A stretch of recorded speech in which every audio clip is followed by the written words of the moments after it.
Oke, kita mulai saja perkuliahan kita hari ini. Bismillahirrahmanirrahim. Assalamualaikum warahmatullahi wabarakatuh.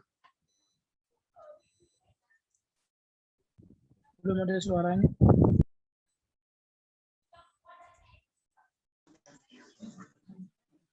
Tes 1, 2, 3.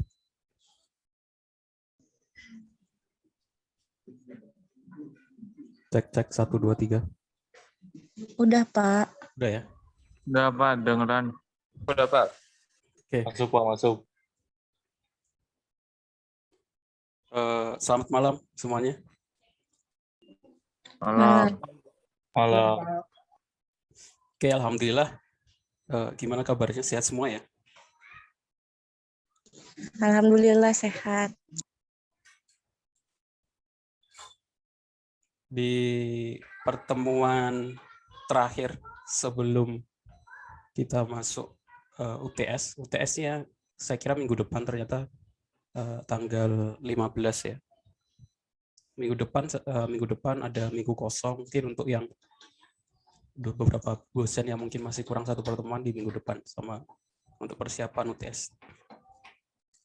Tapi di pertemuan hari ini gak ada tugas ya, langsung saya kasih soalnya di pertemuan hari ini. Jadi kalian bisa kerjakan dari sekarang sampai minggu depan, sampai minggu depannya. Waktunya cukup banyak, harusnya kalian kerjakan sungguh-sungguh karena UTS adalah poinnya sangat tinggi.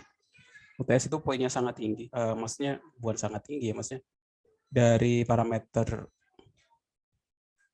penilaian itu dari tugas, kehadiran, UTS, UAS. UTS sama UAS itu poinnya yang paling tinggi ya, jadi kerjakan dengan sungguh-sungguh. Di pertemuan ke-7 ini saya bahas tentang data manipulasi language sama data transaksi language. Tapi sebelumnya saya mau bahas tugas di pertemuan sebelumnya. Minggu kemarin saya sudah jelaskan tentang pembuatan konseptual data model sama pembuatan physical data model, PDM. Habis itu ke pembuatan query. Dari PDM itu kalian bisa generate ke query SQL, jadi kalian nggak perlu capek-capek nulis create table dan lain sebagainya. Oke, saya bahas dulu untuk tugas yang kemarin, kemungkinan mungkin ada beberapa evaluasi gitu ya, biar semuanya bisa ngikutin juga kalau ada bisa belajar dari yang sudah mengumpulkan kekurangannya di bagian mana. Oke, saya buka dulu link pengumpulannya.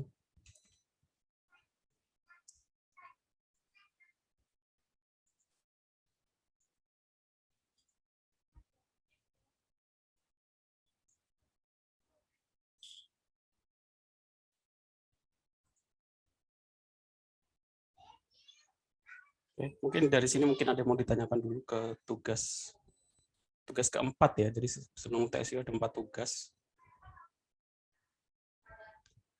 Nanti UTS-nya juga ada hubungannya dari tugas keempat, tugas 4 kemarin. Lanjutan dari tugas 4. Nah, untuk buat pengecekan nilai masih trouble ya. Ada update di WhatsApp, jadi saya belum sempat perbaiki. Kemungkinan nanti malam setelah ngajar saya cek lagi.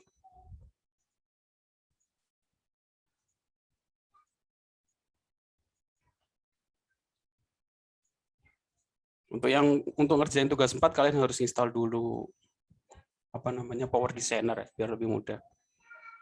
Oke, saya lihat dulu yang ini tabelnya banyak banget, nggak apa-apa kalau mau buat ya. Belajar. Jadi teman saya juga ada yang skripsinya dulu ketika satu hampir 20-an tabel gitu ya, pembuatan sistem.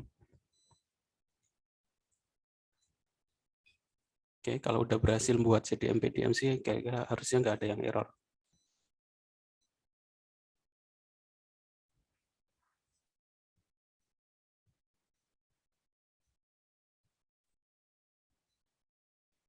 Nah, cara ngerjakan tugas 4 seperti ini ya. Nanti di UTS melanjutkan yang ini, jadi jangan lupa lampirkan juga tugas 4 dan tugas 3-nya. Jadi IRD-nya, terus jadi MPDM-nya nanti sama UTS. UTS itu ngisi data, buat tabel sama ngisi data. Kalau di sini kan kita, ini siapa namanya nih? Yayan sudah langsung buat tabelnya di query SQL. Oke. Nanti tinggal isi datanya. Setelah UTS kita fokus ke pembuatan aplikasi ya. Oke, yang lain ini tindak. ID barang, nama barang, ID supplier, nama supplier, ID customer, nama customer, ID transaksi, tanggal transaksi, ID kasir, nama kasir. Oke.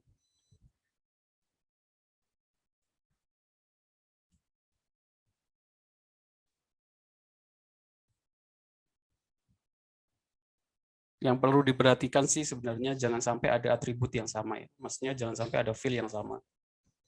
Kemungkinan sering errornya di bagian sana. Jadi kayak mungkin nama, biasanya ada yang buat nama, nggak pakai underscore diikuti dengan nama tabelnya.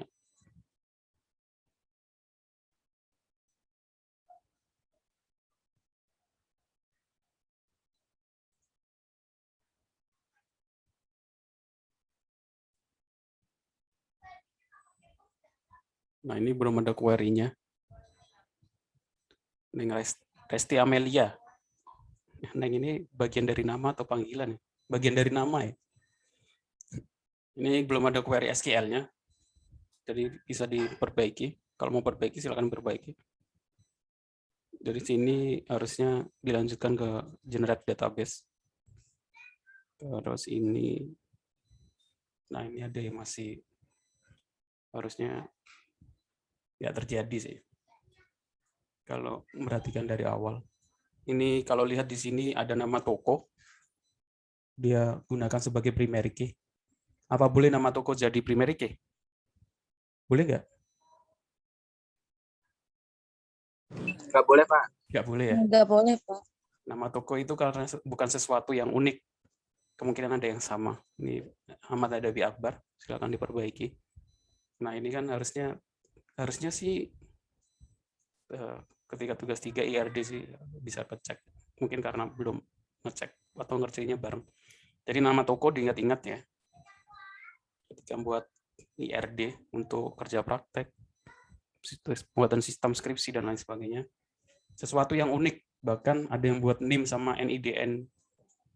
NIM sama NIDN dosen aja nggak bisa dijadiin primary key secara teori ya, karena primary key itu sesuatu yang nggak bisa diedit gitu. Kan NIDN sama NIM itu kan di input ya. Kemungkinan ketika input semuanya kalian aja kadang nulisnya masih nulis sesuatu kan kadang typo dan lain sebagainya. Sebenarnya NIM-nya 3122 gitu. Terus ketika input keliru atau salah 3133. Nah, ini harus diedit. Nah, primary key itu sesuatu yang nggak bisa diedit. Unik dan nggak bisa diedit. Jadi buat primary key-nya ID NIM, ID mahasiswa, baru nanti bawahnya NIM. Primary key-nya ID-nya. Seperti itu. Oke, ini nama toko ya. Apa namanya? Jadi pelajaran juga yang lain yang belum kerjakan, diingat-ingat sesuatu, diingat apa namanya? Primary key sesuatu yang nggak bisa diedit atau yang unik. Oke, yang lain. Ini sama. Baru itu saja. Oke, ada yang mau ditanyakan untuk tugas 4?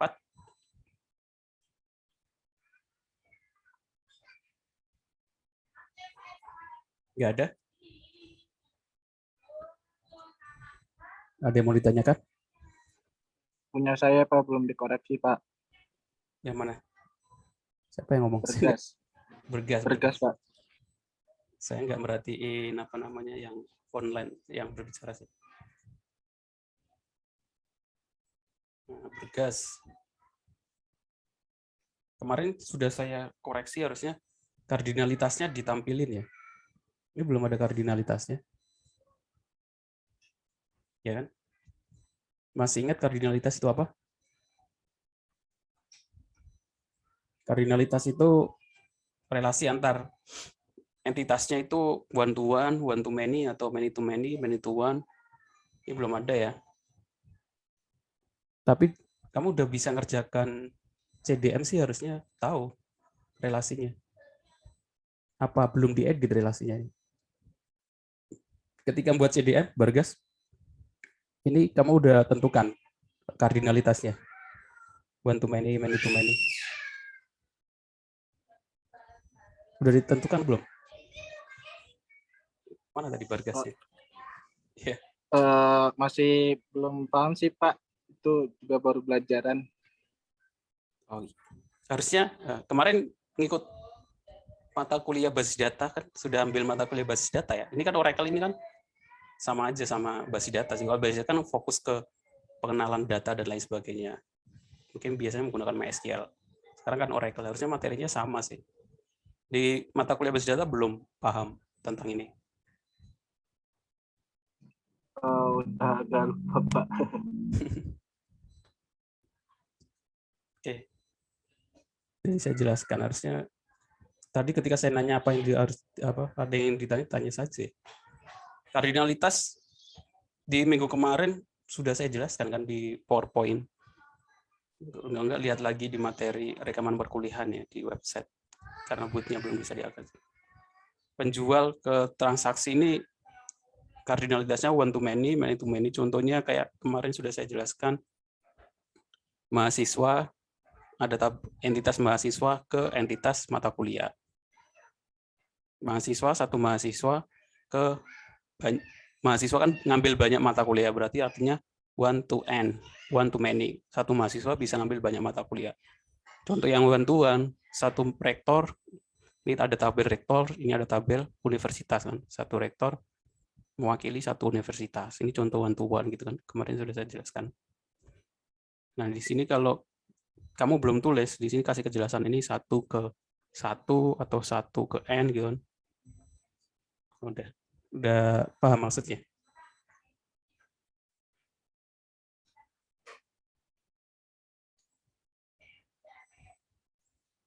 Karena untuk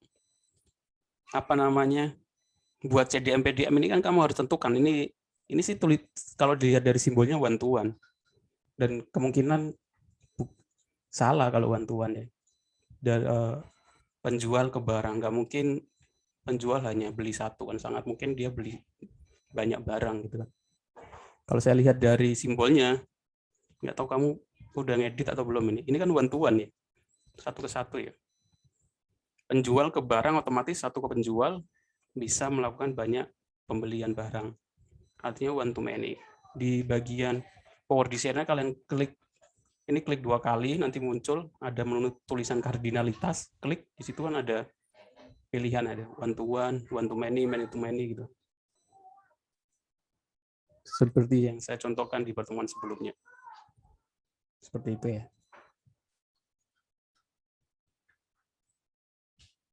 Ini juga simbolnya agak beda dari yang lain. Kalau kalian perhatikan yang lain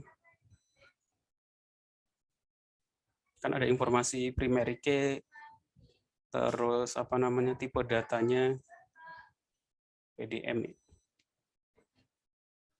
Nah, di sini kan ada PDM-nya nama, tipe data primary key, nama, tipe data primary key atau foreign key gitu. Di punya kamu saya nggak tahu cara bikinnya bagaimana, kok bisa muncul hanya atributnya saja seperti ini. Nggak ada tipe datanya, nggak ada penjelasan dia yang primary key mana, yang foreign key yang mana. Oke, seperti itu ya, Bergas. Baik Pak. Coba Itu kayaknya nggak jalan dah Pak, punya Bergas. Iya, mungkin ada yang error gitu ya. Iya, jadi nggak muncul tipe datanya. Harusnya di CDM-nya padahal sudah muncul di tipe data. Kamu udah tentukan tipe data, harusnya di sini sih muncul. Coba diulangi lagi. Oke, seperti itu. Oke, ada lagi yang mau ditanyakan? Nah, UTS sudah digambarkan sih UTS. UTS-nya adalah nanti kalian tinggal lihat soalnya sih. Tapi saya belum buat soalnya. Tapi saya kasih gambaran UTS-nya nanti apa. Jadi dari tabel yang sudah kamu buat, ada berapa tabel gitu ya. Kamu buat tabelnya di Oracle. Dari tabel terus tampilkan select bintang, descript tabel belum ada isinya, habis itu diisi masing-masing mungkin minimal 5 gitu kan. Nanti soal UTS-nya masing-masing diisi data minimal 5, habis itu mungkin tampilkan menggunakan join tabel, beberapa tabel. Itu saja UTS-nya. Terus dibuat laporan. Laporannya laporan UTS-nya jangan cuma buat insert tabel sama create tabel ya, jadi dari awal IRD dilampirkan, CDM PDM, terus pembuatan tabel, insert data dan lain sebagainya. Oke, sudah tergambar kan UTS-nya? Saya kira nggak susah sih.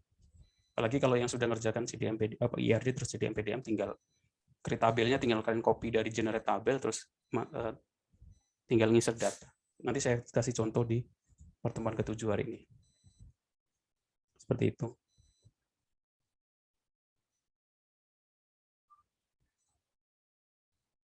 Oke, saya lanjutkan di materi kita hari ini. Sebelumnya saya sudah jelaskan di minggu kemarin tentang DDL, Data Definition Language.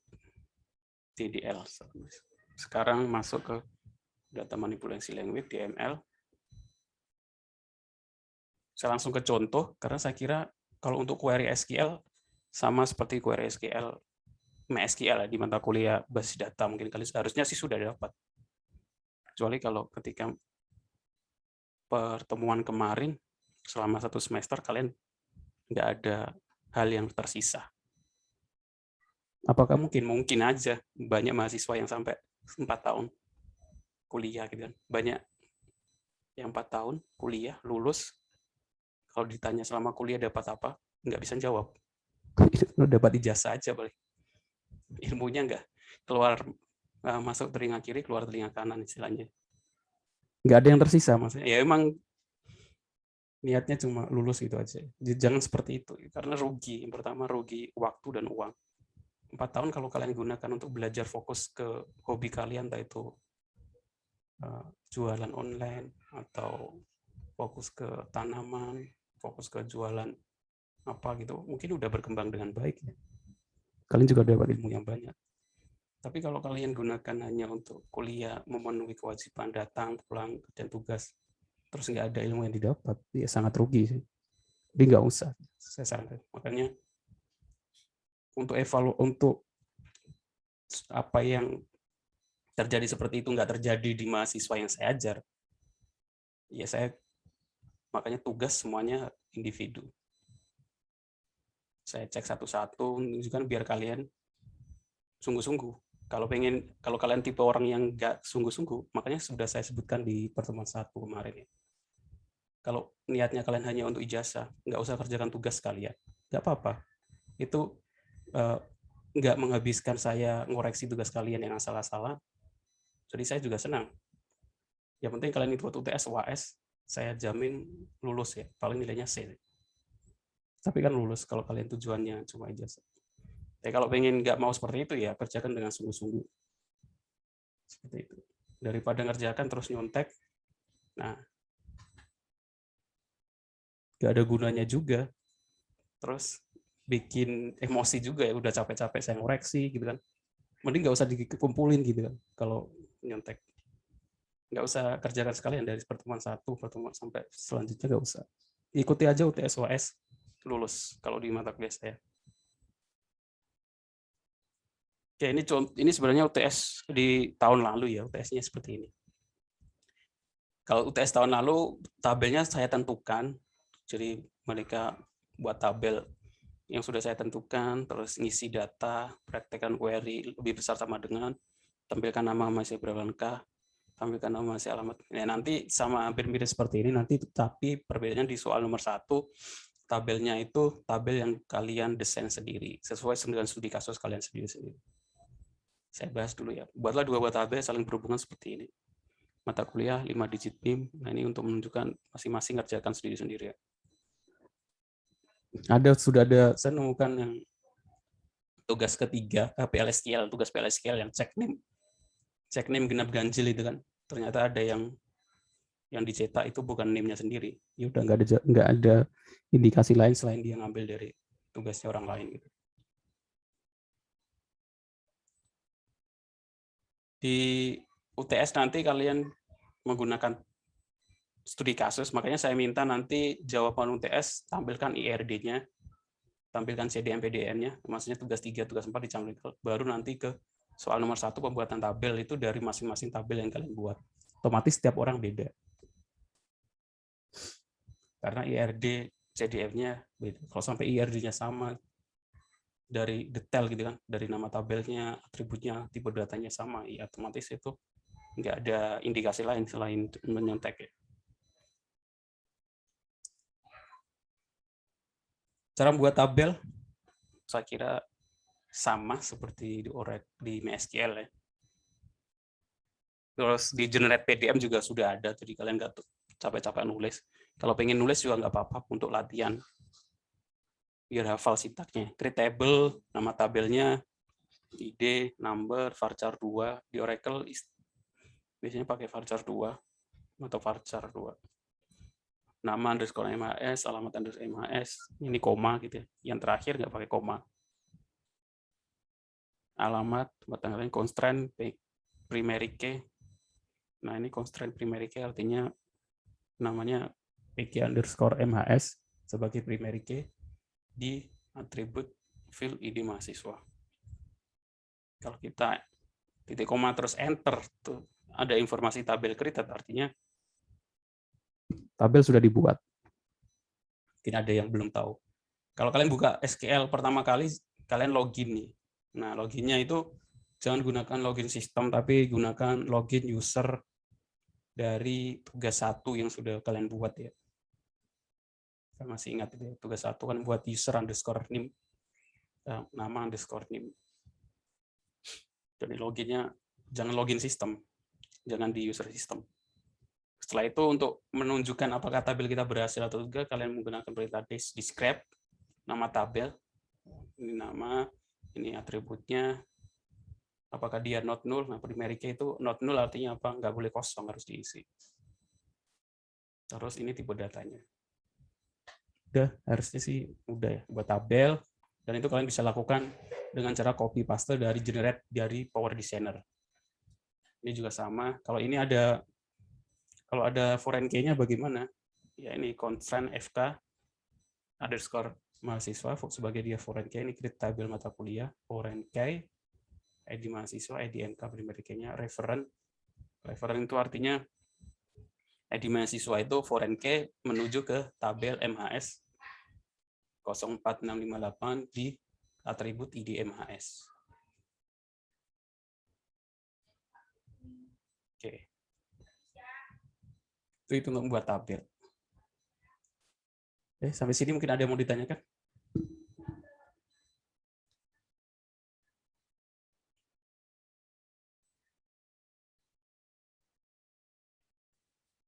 Nggak ada ya. Nah, untuk insert. Nah, insert itu ada 2 cara. Sama di MySQL sih sebenarnya. Insert tabel dengan 12 record berbeda. Wow. Ya, artinya isinya datanya harus 12 ya. Di mana 6 record tanpa menggunakan column list dengan 1 query dan 6 record menggunakan column list dengan 1 query. Jadi ketika kita insert itu bisa menggunakan column list atau tanpa column list. Maksudnya bagaimana? Maksudnya column list tanpa column list itu kalau kita insert, kita bisa insert into nama tabel, diikuti habis itu buka kurung, diikuti dengan field-nya ya. Atau column list atau apa namanya? Atributnya ya. ID MK, ID MHS, nama MK, SKS MK, dosen MK. Atau tanpa menggunakan column list. Seperti ini. Insert into MHS values langsung tanpa menyebutkan column list-nya. Nah, kalau tanpa menyebutkan kolom listnya, kita harus ngisi semua ya, nggak boleh ada yang kita lewati. Tapi kalau kita menggunakan ini kolom list, kita bisa kosongkan gitu. Sebenarnya saya nggak pengen input IDMK, biasanya seperti itu ya. Langsung ke IDMHS kita bisa ini kita hapus langsung ke insert itu IDMHS. Tapi kalau tanpa kolom list seperti ini, langsung tabel values, kita harus inputkan semuanya. Jadi ketika primary key-nya itu auto increment, ini biasanya kita kosongin. Pakai kutip gitu ya, kosong.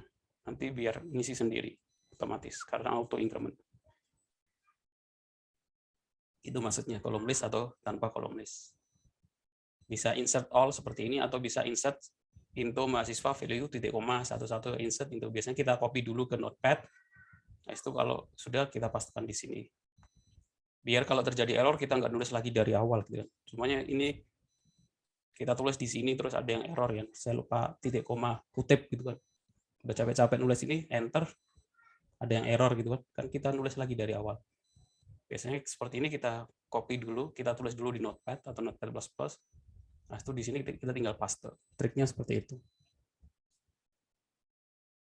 Itu untuk insert data. Oke. Ada yang mau ditanyakan? Pak, menurut Bapak lebih mudah yang mana ya? Oh, lebih mudah yang mana? Tergantung kebutuhan. Kalau secara umum insert biasa gitu kan. Kalau di aplikasi biasanya kan insertnya biasa. Maksudnya insertnya ada form gitu, form. Nah, form itu nginsert semua tabel gitu kan. Ya, pakai ini sih lebih mudah. Tapi kalau ada form yang diinsert cuma namanya saja, yang lain dikosongi gitu kan. Ya kita harus nggak bisa menggunakan ini. Ya bisa aja, tapi nanti agak rumit. Cuma saya pengen masukkan nama saja. Ya primary key otomatis. Alamat, tanggal lahir, dan nomor telepon kita kosongin gitu ya. Karena nggak wajib ngisi, cuma nama saja. Otomatis kita harus menggunakan column list, bahwa yang kita insert hanya nama. Kalau seperti ini, di kodenya nanti primary key, nama, pakai variabel, kalau PHP $, nama, koma, alamat, nanti kosong, koma, seperti ini. Jadi kalau kita menggunakan column list, insert value, primary key, terus nama, ya, yang lain tinggal langsung koma seperti ini. Apa maksudnya?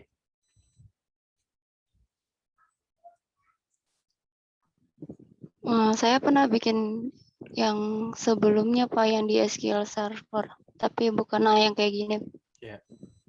Ya sama saja.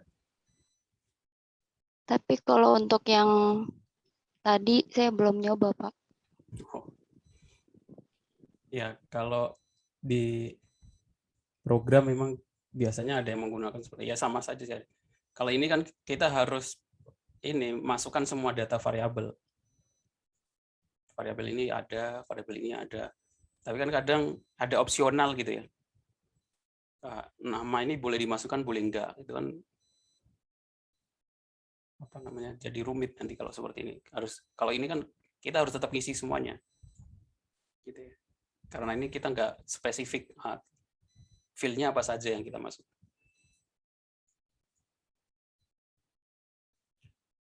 Tapi kalau untuk program sih aman lebih ini ya. Biasanya sih ya kita tinggal copy dari, kalau MySQL tinggal copy dari PHP Method, kita paste, tinggal ganti ininya ke dalam bentuk variabel. Terus yang perlu diperhatikan lagi, mungkin ada yang lupa ya. Kalau string itu pakai kutip ya. Kalau string pakai kutip, kalau angka nggak perlu pakai kutip. Contohnya ini, kalau terlihat nggak ya? Ini value, ini ID mata kuliah 02, 03, 04 kan nggak ada kutipnya karena dia angka integer. Ini satu juga nggak ada kutipnya. Tapi kalau string huruf BDL berisi data langsung, BD berisi data itu menggunakan kutip. Terus diikuti dengan koma, tapi yang terakhir jangan pakai koma. Aturannya seperti itu. Kalau error nggak perlu panik, itu yang paling penting. Error nggak perlu panik, cari aja.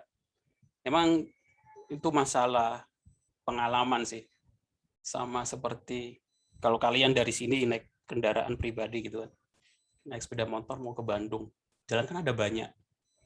Kalau pertama kali pasti kemungkinan tersesat adalah, terus bingung ini baliknya kemana tuh.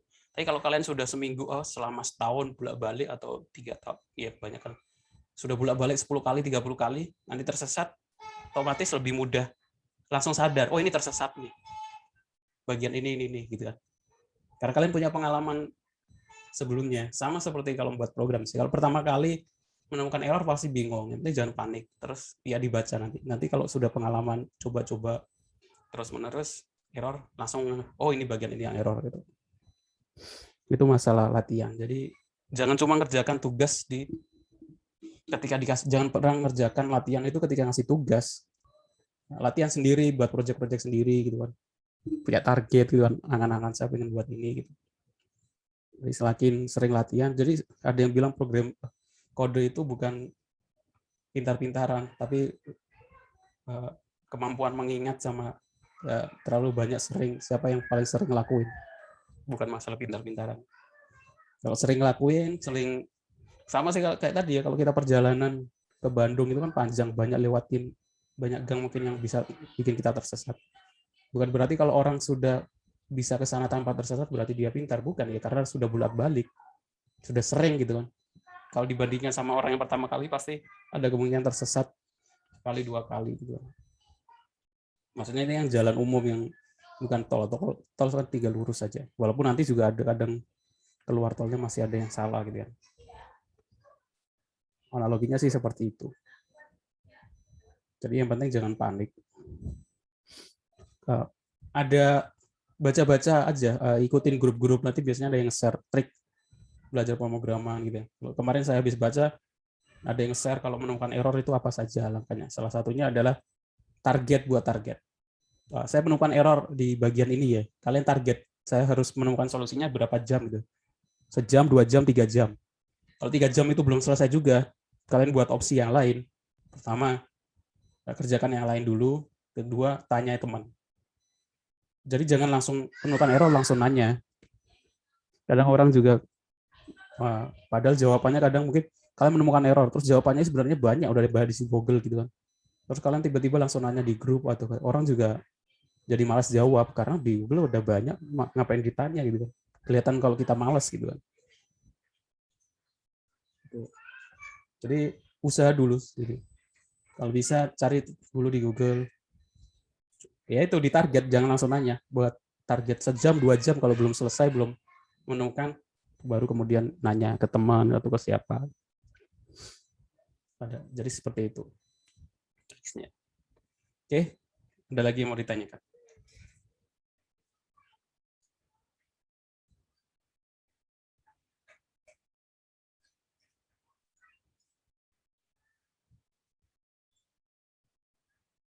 Oh, ini untuk menampilkan isinya data. Setelah kalian isi data, kalian tampilkan isinya dengan select bintang. Jadi kayak keyword seperti ini sebenarnya artinya bukan aturan di query SQL saja sih ya. Kalau kalian ikuti scripting di Linux dan Windows juga menggunakan bintang untuk sesuatu yang ingin kita menampilkan semuanya ya. Contohnya kalau kita pengen searching di sebuah file gitu kan di Explorer, file kita AVI gitu kan, video, tapi saya lupa namanya, kalian bisa menggunakan bintang.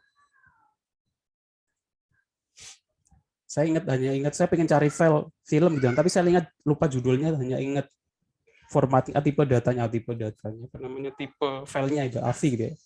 Di Windows Explorer search-nya kalian tinggal bintang .avi gitu kan. Nanti dia akan menampilkan semua file dengan ekstensi AVI. Jadi semuanya itu sebenarnya bahasa apa ya, grammarnya itu hampir sama. Bintang itu untuk menampilkan semua isi dari tabel. Select bintang from mata kuliah. Ingat-ingat. Jadi kalau saya pengen menampilkan namanya saja, ya select nama MK from mata kuliah.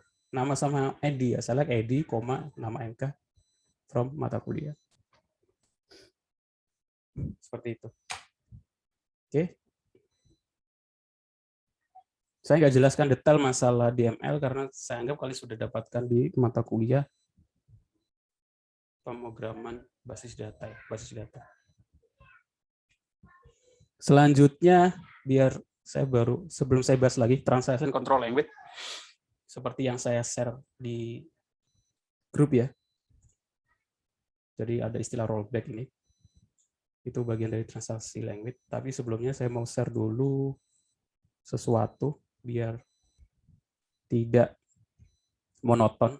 Saya baru tahu ada website seperti ini. Oke, silakan kalian buka ini, terus kalian tulis apa yang dirasakan setelah 6 pertemuan.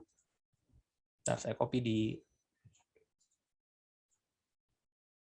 Bener nggak ya? Di web chat.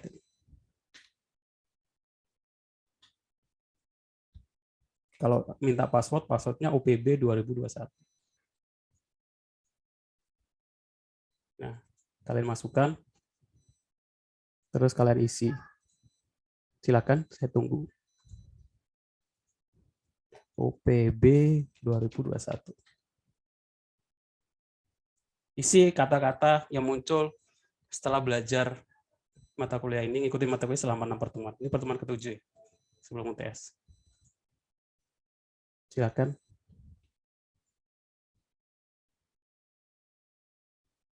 Diisi.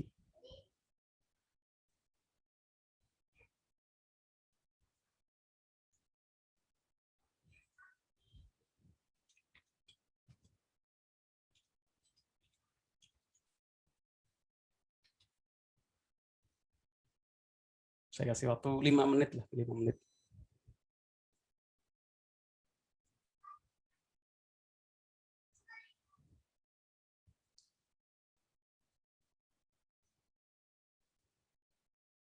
Ini 3 kolom diisi semua, Pak. Iya, 3 kata apa saja yang dirasakan setelah 6 pertemuan ini. Oh, 3 Ya. kata ya. Per kata berarti. Oke, Pak.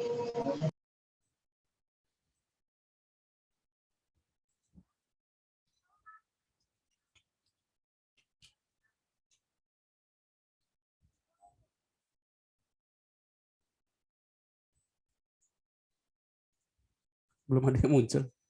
Harusnya sih muncul di sini ya. Berarti belum ada yang isi, masih mikir.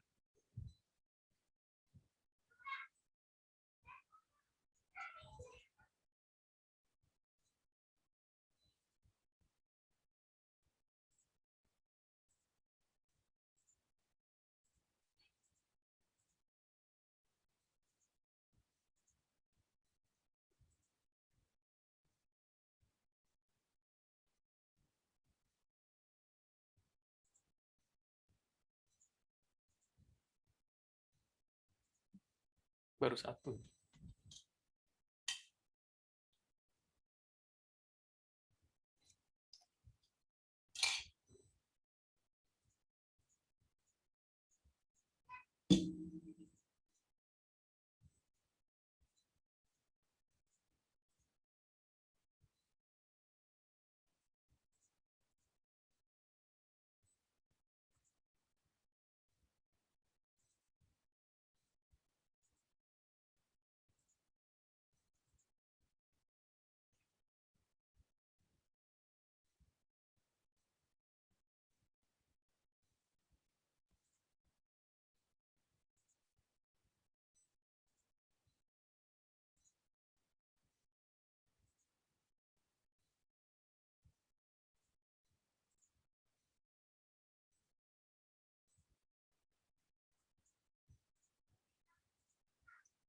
Oh.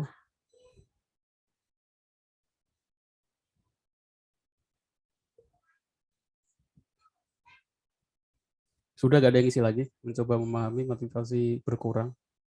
Motivasi berkurang, layar hitam saat Zoom. Apa tipe senjata bagus karena ada rekaman. Mencoba memahami, tugas mudah dimengerti.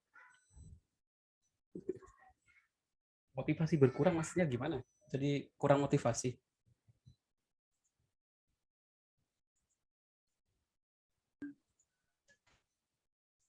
Pusing pertemuan ketiga. Startup. Big basis data nggak hanya SQL. Oke. Iya, basis data nggak hanya SQL. Bapak ini login atau join sih, Pak? Passwordnya UPB 2021. Kalau tadi saya kasih itu. Tapi ternyata terbatas ya karena free. Saya nggak tahu. Saya juga nyoba. Nggak bisa ya, Pak? Ya, kayaknya dibatasi Saya kalau nggak free. bisa soalnya. Oh iya udah. Nggak bisa masuk, Pak. Ini terbatas cuma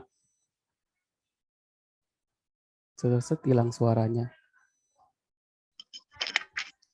Nggak bisa, Pak. Oh iya. Ya cukup lah. Feedbacknya cuma ini aja nggak apa-apa. Sudah lumayan. mengerti sedikit, mencoba memahami, bagus karena dari rekaman. Basis data nggak hanya SQL, apa itu basis data Oracle, layar hitam saat zoom, hilang suaranya, meraih. Ternyata saya lihat barusan, saya baru tahu, karena saya juga baru nyoba hari ini, karena baru tahu dari webinar di kampus lain. Ternyata berbayar kalau pengen lebih dari 7 orang. Maksud kalau masih free cuma 7 orang. Ya udah, nanti saya cari yang seperti ini tapi yang full gratis. Ide sebenarnya. Ini yang dibuat orang luar sih. Bisa ditiru versi Indonesia. Pusing pertemuan ketiga. Ini saya penasaran. Pertemuan ketiga tentang apa ya? Ada yang masih ingat? PLSQL berarti. PLSQL ya? Harusnya sih enggak. Hilang suaranya, layar hitam saat zoom. Layar hitam saat zoom. Ada yang alami layar hitam saat zoom? Ada Pak, saya Pak. Kok bisa ya? Dari awal sampai akhir. Kadang ada, kadang hitam hilang gitu Pak. Tapi sering sih Pak. Yang Apa lain mungkin kalau jaringan?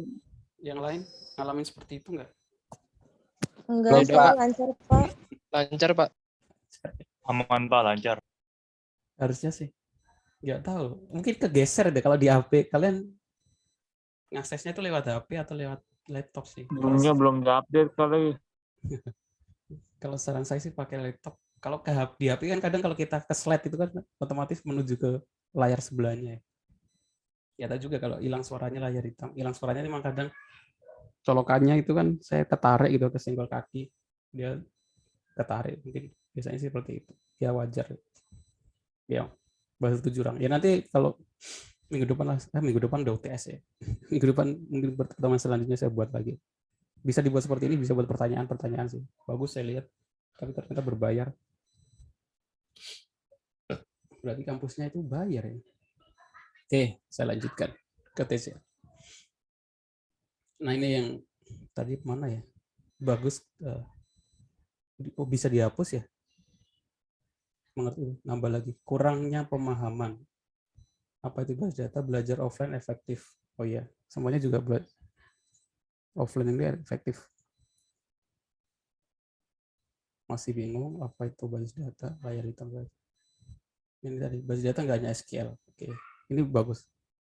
Basis data emang nggak hanya SQL ya, tapi sekarang udah jarang yang menggunakan SQL.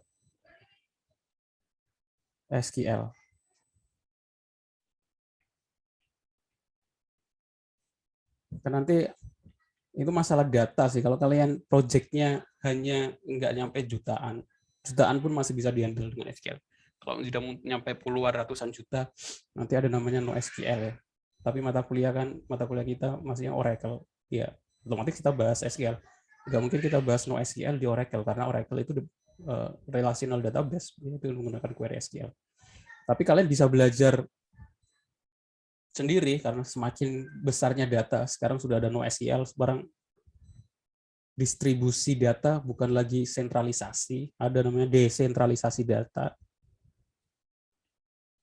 Terus komunikasi data dengan aplikasi, ada namanya API, Application Programming Interface. Sekarang buat datanya pakai SQL, terus komunikasi ke datanya menggunakan API.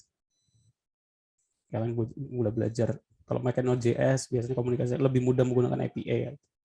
Ya, API itu sebenarnya sama seperti kalian ngirim data menggunakan URL, menggunakan metode get, post, nanti ada verifikasi, token, dan lain sebagainya. Terus ada desentralisasi data. Setelah itu desentralisasi data itu blockchain. Contoh paling mudah blockchain. Blockchain itu sistemnya ya. Jadi ada cryptocurrency, ada blockchain. Kalian ngambil mata kuliah kriptografi nggak? Ada mata kuliah kriptografi nggak? Harusnya Nggak ada Pak. Nah, harusnya ada. Kalau kriptografi itu belajar bagaimana mengenkripsi data ya, sama seperti paling mudahnya contohnya Morse. Nanti di kriptografi itu dibagi menjadi 2. Kalau belajar di RPL kan kalian bisa biasanya enkripsi MD5 gitu, contoh paling MD5. Ada enkripsi, ada hashing, hash itu ada base 64. Iya, base 64 ada hash. Nah, blockchain itu sebenarnya implementasi dari hashing dan kriptografi. Jadi istilahnya desentralisasi. Bagaimana data itu, analoginya kan ini server kalau di program standar ya. Terus ini aplikasi, orang akses lewat server, datanya disimpan di server. Ketika server ini error, semuanya juga ikut error. Tapi kalau blockchain, sistem blockchain, data itu disebar ke semua pengguna. Data itu disebar ke semua pengguna. Ini ada data disebar ke semua pengguna. Biasanya miner gitu kan. Nah, data itu disimpan dalam bentuk blok-blok. Antar blok itu saling berhubung dengan menggunakan hashing sama kriptografi. Hashing. Nah, miner itu adalah orang yang mencoba untuk mengenkrip hashing itu. Kalau dia berhasil nge-hash, dia dapat reward dari, kalau dalam cryptocurrency ya Bitcoin, dia dapat reward beberapa dari Bitcoin. Orang itu merebutkan itu sebenarnya. Makanya butuh GPU besar itu untuk bagaimana menemukan kayak fungsi hashing itu. Nah, biasanya nanti cryptocurrency salah satu bagian dari blockchain. Nah, blockchain itu bisa diterapkan di semua sistem ya. Di contohnya sudah ada ini supply chain gitu kan. Di Australia itu ada sapi, data sapi itu disimpan di dalam sistem blockchain. Jadi ketika ada orang makan terus daging sapi, dia ada datanya, kita bisa akses sapi ini diambil di mana, dipotong kapan. Nah, datanya itu desentralisasi, ada di ini, semua orang bisa akses, bisa lihat. Nah, itu juga mungkin kemungkinan besar ada semakin berkembang masalah blockchain. Nggak cuma cryptocurrency. Cryptocurrency itu salah satu implementasi blockchain. Tapi semua semua bidang kemungkinan bisa diterapkan sistem blockchain yang data itu nggak cuma disimpan dalam satu server, tapi disebarkan, semuanya bisa lihat, disebarkan. Jadi kalau ada perubahan, dicek, ini semua ada yang beda sendiri dibandingkan dengan yang lain. Kalau dia beda sendiri, malah dianggap data ini nggak valid. Jadi kalau pengen ngerubah data, dia otomatis harus merubah minimal 50% dari semua pengguna itu yang menyimpan data. Pusing pertemuan ketiga apa itu bisa bagus karena dari kemarin lebih baik. Oracle dipakai perusahaan, ya. Ya, ada yang jarang project pribadi pakai Oracle ya, karena berbayar. Mencoba memahami Oracle banyak di perusahaan, tahu alur pembuatan data, aplikasi data, kurangnya pemahaman, motivasi berkurang, belajar database, belajar offline. Oke. Ya, ada lagi yang mau ditanya?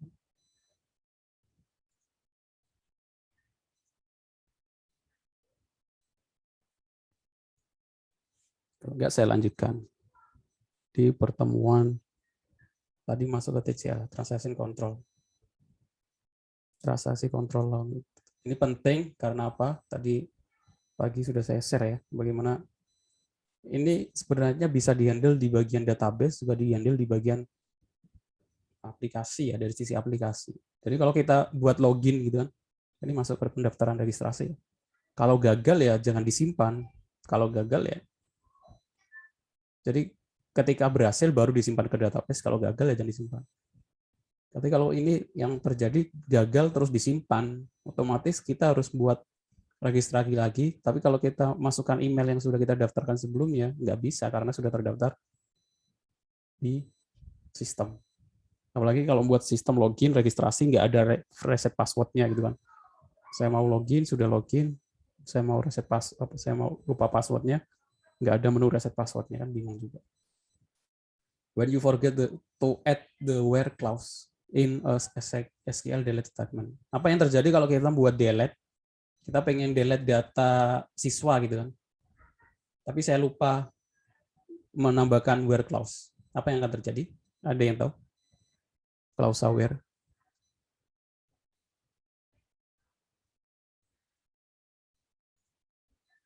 Ada yang tahu? Semuanya ada data gitu kan. NIS, ada ID siswa, sama nama siswa gitu kan. Yang mudah jelas 2. Saya pengen ngapus nama siswa yang ID-nya 110. Sintaksnya bagaimana?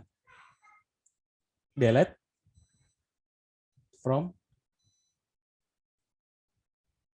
Ada yang tahu? ID 110. Delete from ID. Nah, tabelnya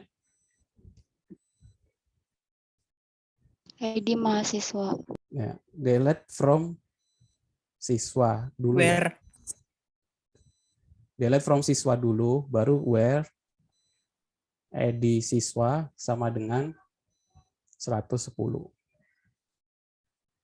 Apa yang terjadi kalau where-nya kita lupa? Delete from siswa, terus kita enter langsung. Nggak ada where-nya. Apa yang terjadi? hilang Semua Pak. datanya Semua, Pak. kehapus, Pak. Nah, semua data siswa kehapus, ngapus semua data satu tabel. Kalau kita nggak punya backup-an, terus sistem udah berjalan 3 tahun, nggak ada backup-nya, apa yang terjadi? Stres, Pak, hilang semua. When you forgot to add the where clause in SQL delete statement. Nah, itu pentingnya nanti lihat namanya commit sama rollback. Rollback sudah saya jelaskan ya, Ctrl Z ya.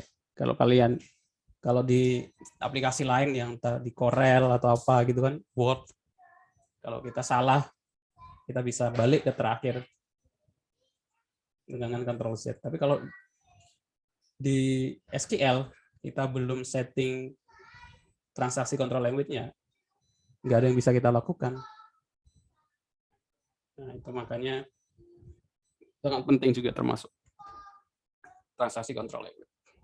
Is this data? Ini meme aja. Dulu database, ada yang menganggap Excel itu database. Tadi sama anak IT ya diketawain, maksudnya Excel bukan bagian database. Tapi sekarang Google Spreadsheet itu sudah bisa dipakai untuk menyimpan data ya. Contohnya boot WhatsApp saya itu nyimpannya nggak di SQL, nyimpannya di Google Spreadsheet. Saya nyimpannya di Google Spreadsheet. Kenapa? Alasannya ada alasannya. Udah saya jelaskan belum?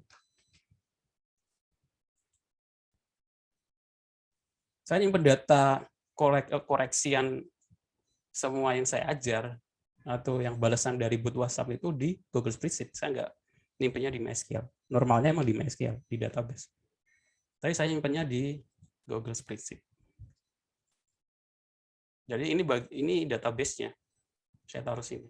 Dari sini saya panggil menggunakan bahasa pemrograman PHP, terus saya taruh di boot WhatsApp untuk ketika ada orang dengan nomor telepon sekian gitu kan, nomor teleponnya dicek di database. Saya nyimpan database-nya di MySQL cuma nomor telepon sama name. Apakah nomor sekian sudah ada di database? Belum. Kalau belum berarti Anda belum terdaftar. Kalau iya, dicek nomor sekian itu NIM-nya berapa. Kalau NIM-nya ketemu baru dicek di sini. NIM sekian, kalau dia ngecek kehadiran ya tampilkan ini, kalau ngecek tugas tampilkan ini, kalau ngecek rekaman perkuliahan tampilkan ini, ngecek link pengumpulan tugas, link materi tugas perkuliahan. Jadi Google Spreadsheet bisa dijadikan database. Ini hampir mirip seperti NoSQL. Jadi ya bukan dari query ya, tapi formatnya mirip, model transaksinya seperti itu. Caranya bagaimana? Caranya kita harus buat API tadi saya jelaskan. API untuk membaca dari Google Spreadsheet ke dalam PHP. Google sih sudah menyediakan API Google Spreadsheet.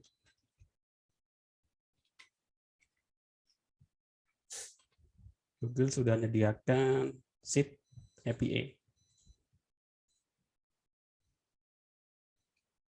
Read, write, split, dan create chart, bukan buat.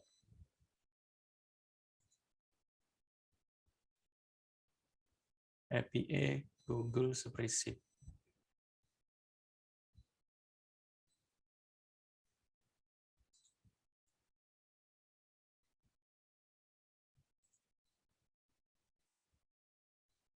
Nah ini Sheet, Google Sheet API.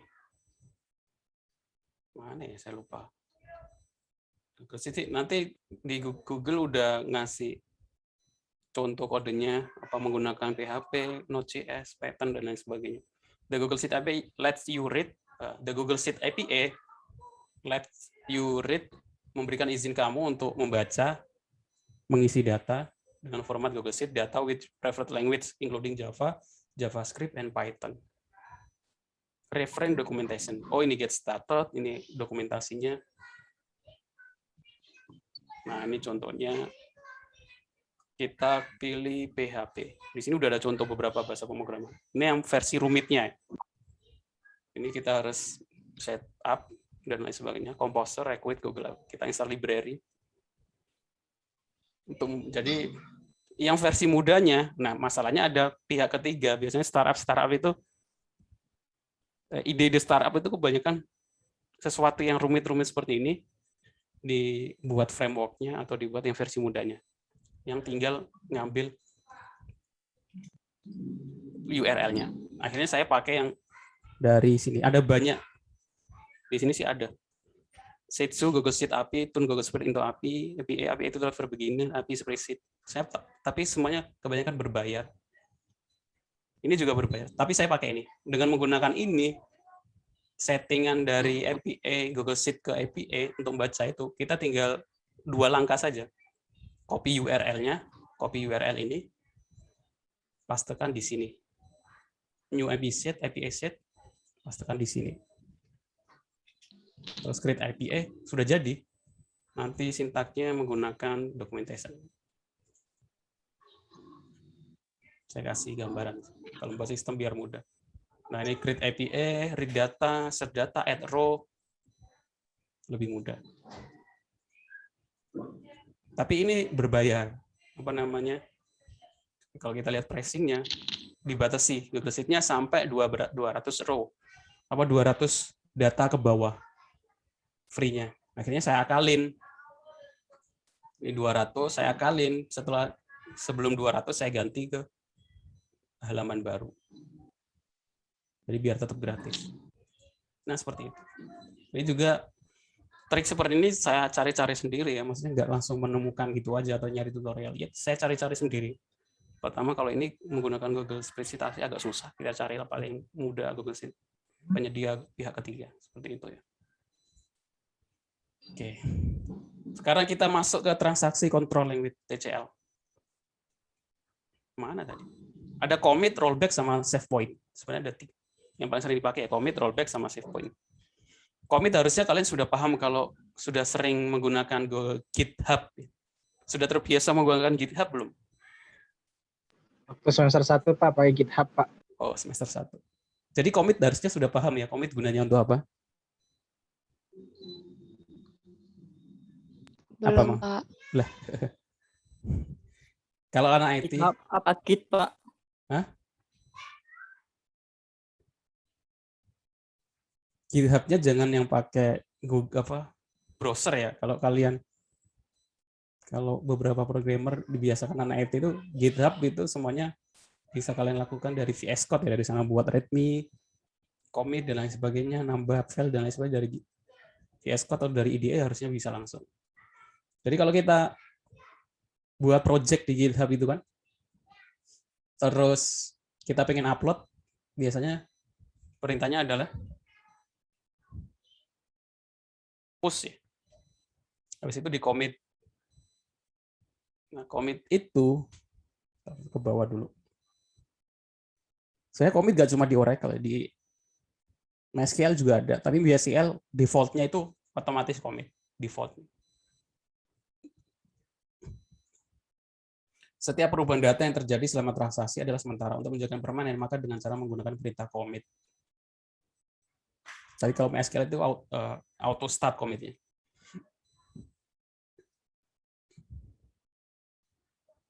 Jadi kalau kita insert data atau apa sebagainya, kalau kita nggak commit, kalau auto set-nya kita kehilangan, ini nggak berjalan, belum berjalan sebelum kita commit. Nah, nanti kalau kita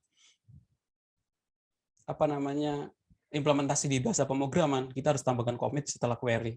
Kalau belum ada commit, ininya nggak dieksekusi. Dia masuk ke sementara, tagar sementara. Jadi sama di GitHub kan untuk kolaborasi banyak file gitu ya. Jadi kalau saya melakukan perubahan terus saya menganggap ini udah fix, kita copy ya.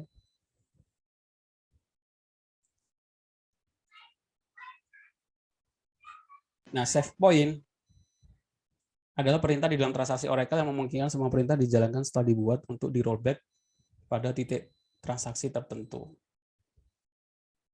Commit itu nanti gunanya untuk rollback ya. Jadi rollback itu dia akan kembali ke commit terakhir. Jadi kalau sudah benar yakin datanya nggak ada perubahan, nggak ada yang salah, itu commit. Jadi kalau ada kesalahan kita rollback menuju ke commit terakhir. Tapi kalau kita nggak yakin, nanti pengen diedit dan lainnya, kita menggunakan save point. Di save dulu. Sebuah save point adalah perintah di antara Oracle yang memungkinkan semua perintah dijalankan setelah dibuat. Jadi kalau rollback tanpa keterangan, dia akan menuju ke commit terakhir. Tapi kalau kita ada save point, kita bisa panggil rollback ke save point terakhir. Semuanya tadi ya, kita sudah terlanjur delete semua data siswa.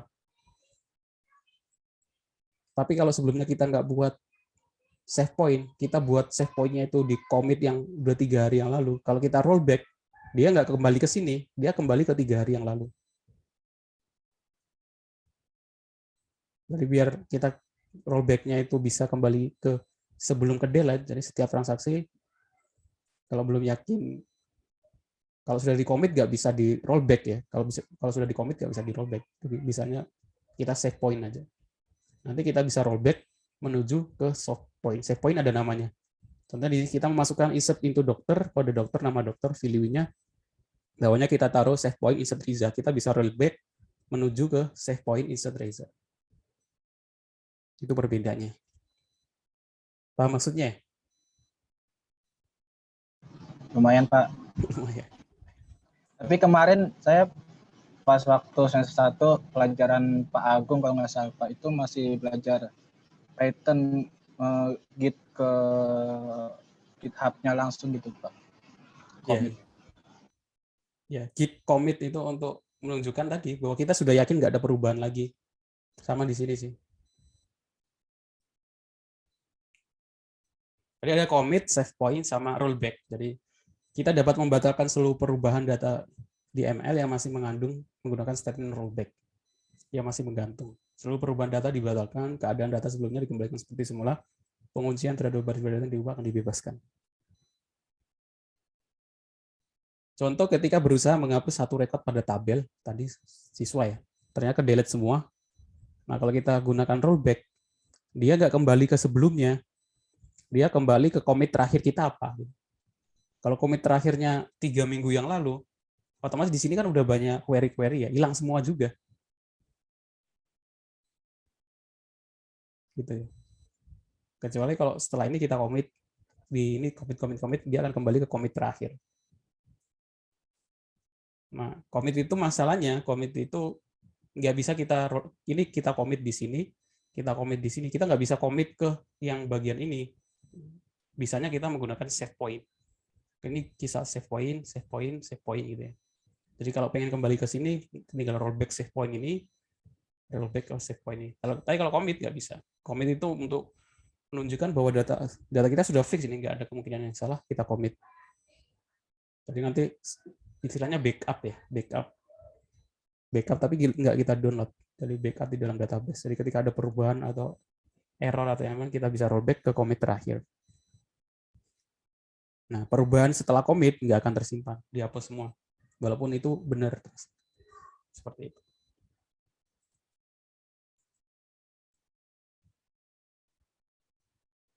Oke, itu dia transaksi control language sama data manipulation language. Kemungkinan UTS-nya sama seperti ini, tapi perbedaannya tadi sudah saya jelaskan.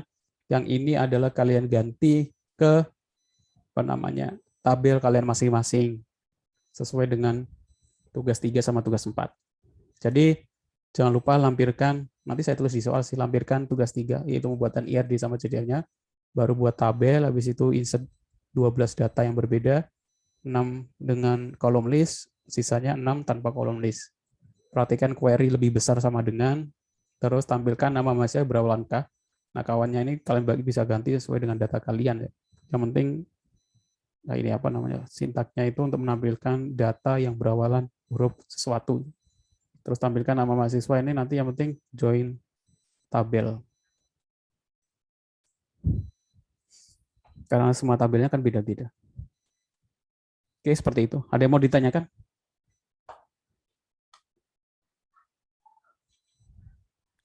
Pak, nanya Pak. Ya. Tapi keluar dari materi nggak apa-apa Pak. Iya, nggak apa-apa. Ya Pak, misalnya kayak misalnya dari forum-forum yang aku baca gitu ya Pak. Misalnya kayak belajar PHP gitu. Kan harus belajar, katanya mah harus fundamental dulu kayak HTML, CSS, sama JavaScript. Lalu lanjut ke OOP, Object Oriented, ya. Terus Iya. lanjut MVC, terus lanjut baru ke framework. Nah, kalau database sendiri ada alurnya nggak Pak? Lebih baik belajar ini dulu, step-step gitu. Teruntuk Oracle sih Pak. Kalau untuk fokus harusnya nggak kalau database umum ya. Sama Iya seperti Pak. itu. Kalau database Soalnya kan umum. ada Postgre juga ya, Postgre ya Pak. Ya.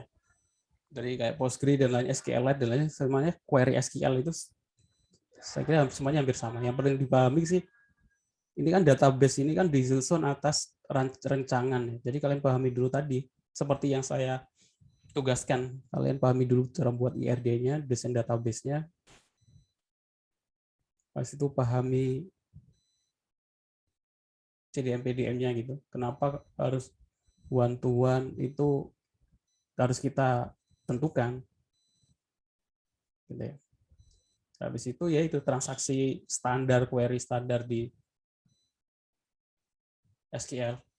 Create, update, delete, nanti select, join.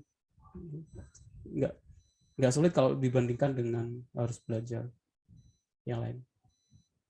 Masalahnya nanti diimplementasi, bagaimana handle data yang banyak di bagian implementasinya di sistem, bagaimana handle masalah keamanan dan lain sebagainya. Seperti itu. Tapi ini itu sebenarnya bisa dihandle di contohnya gini apa namanya? Kayak input nama gitu kan. Input nama kan normalnya name aja lah. Name itu kan normalnya angka semua ya. Nggak mungkin ada huruf. Ya, aturannya memang angka, nggak ada hurufnya. Aturannya di rancangan tipe datanya itu integer. Aturannya karena name itu angka. Tapi kita bisa habiskan ini, kita tetap gunakan aja varchar semuanya. Seleksinya apa untuk mengoreksinya atau menyeleksi biar yang diinputkan itu di sisi bahasa pemrograman. Di bahasa pemrogramannya ketika ini form di bagian CSS-nya itu kita tulis di sini type-nya angka, nggak bisa kayak nomor gitu, nggak bisa huruf. Karena ada tipe text sama number. Jadi nanti seleksinya bukan di database, tapi di bahasa pemrograman. Seperti itu. Jadi kadang bisa kita handle di bagian data.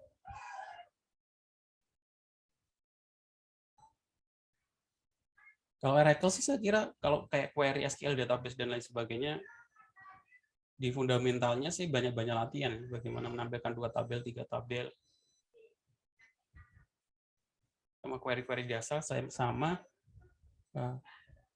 ikuti kursus-kursus gratis yang SQL. Saya kira pertama pasti di DML gitu, judulnya pasti itu. Nanti kalau sudah ke DDL, DDL dulu, DML, DCL dan lain sebagainya.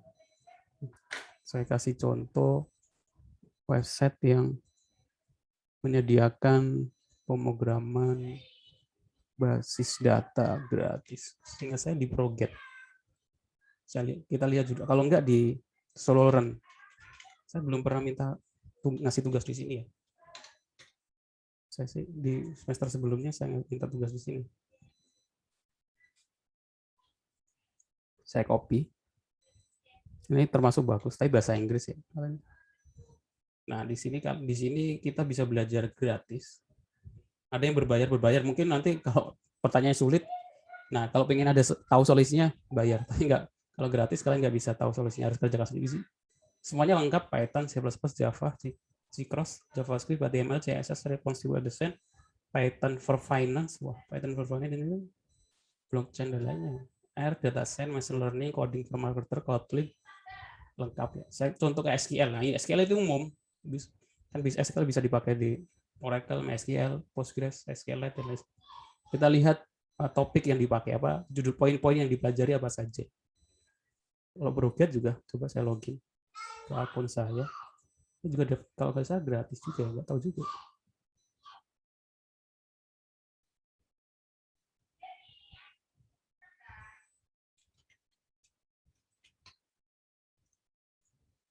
Nah, basic concept, listen, syntax, statement SQL, select. Kalau kita lihat di sini ya. Ya, belajar pertama select. Nah, kita login.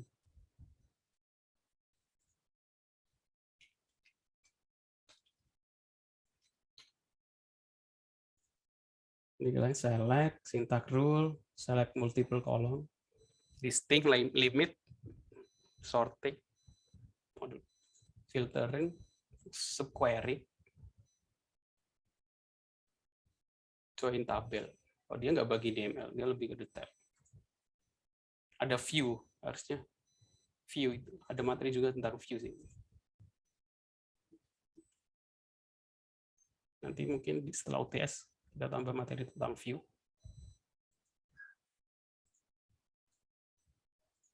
Ada trigger dan lain, harusnya sih ada di kalian sudah paham sih di mata kuliah basis data.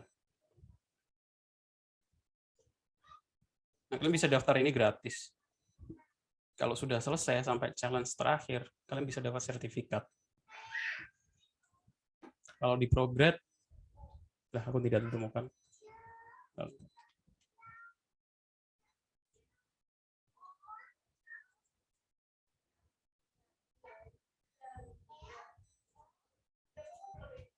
Prograde itu bahasa Indonesia.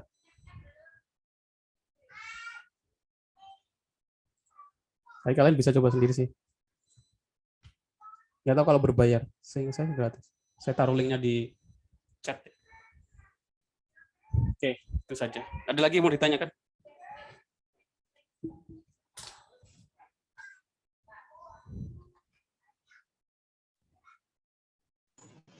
Pak, ada trik gitu belajar database cepat nggak, Pak? Nah, sebenarnya nggak fokus ke database. Ke semua materi baru. Triknya adalah belajar bahasa pemrograman apapun, triknya kalau pengen cepat, karena kalian harusnya sih udah belajar fundamental ya, pemrograman dasar dan lain sebagainya. Belajar pemrograman, saya pengen belajar pemrograman Android, machine learning dan lain sebagainya. Langsung ke project. Langsung cari studi kasus. Buat studi kasus. Buat project. Langsung ke studi kasus. Buat project. Udah. Saya pengen belajar bisa Android, aplikasi Android. Ya udah langsung buat project. Saya pengen buat Android apa ya. Dari situ langsung cari tutorial, kalian coba. Yang paling gampang sih bisa website atau YouTube. Yang paling gampang sekarang YouTube. Cari pemrograman Android yang biasanya full course. Pemrograman buat aplikasi Android Flutter gitu. Buat Android Flutter. Biasanya ada yang sampai jadi kita filter, bisa filter terus lebih dari 20 menit.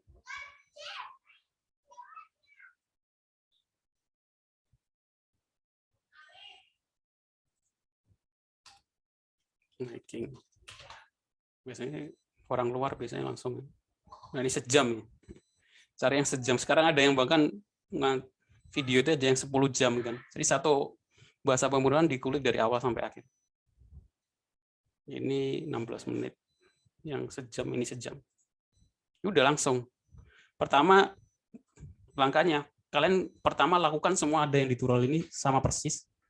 Kalau udah jalan, nggak ada error, Habis itu buat lagi dengan studi kasus yang kalian pilih, sesuaikan warna, bentuknya, studi kasusnya gitu. Ini buat aplikasi apa ya?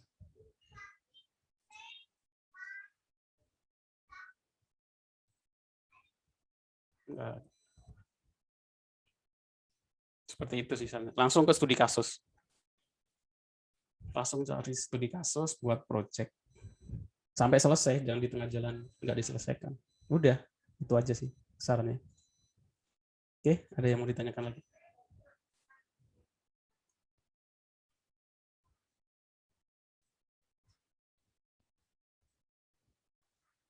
Nggak ada? Cukup. Nggak ada, cukup ya. Jadi ketemu lagi 2 minggu lagi. 3 minggu ya. Minggu ini kosong. Minggu depan UTS. Minggunya lagi, 3 minggu lagi kita bertemu ke pertemuan ke-9. Nanti kita masuk ke bagaimana buat aplikasi dengan database Oracle. Kalau saya contohnya PHP, pemrograman web. Kalian bisa menggunakan Python, Java, atau yang lain sebagainya. Oke, untuk tugasnya silakan yang belum dikumpulkan. Kemungkinan saya perpanjang tugasnya. Gini aja, selama link pengumpulan itu masih ada, berarti masih boleh mengumpulkan tugas. Kalau kalian lihat link pengumpulannya udah hilang, itu ada ganti gambar, sudah ditutup, artinya sudah nggak boleh lagi tugas. Kemungkinan saya tambah seminggu setelah UTS. Oke, cukup. Itu saja. Terima kasih untuk yang sudah datang. Saya mohon maaf kalau ada salah-salah kata. Saya akhiri pertemuan kita hari ini. Assalamualaikum warahmatullahi wabarakatuh. Waalaikumsalam warahmatullahi wabarakatuh. Ya Pak, untuk botnya kira-kira kapan Pak bisa juga? Nah, kemungkinan kalau nggak hari ini besok, saya usahakan. Kemarin masih banyak yang harus dikerjakan. Seperti itu ya. Ya Pak, makasih Pak. Nanti saya informasikan di grup mata kuliah. Baik Pak.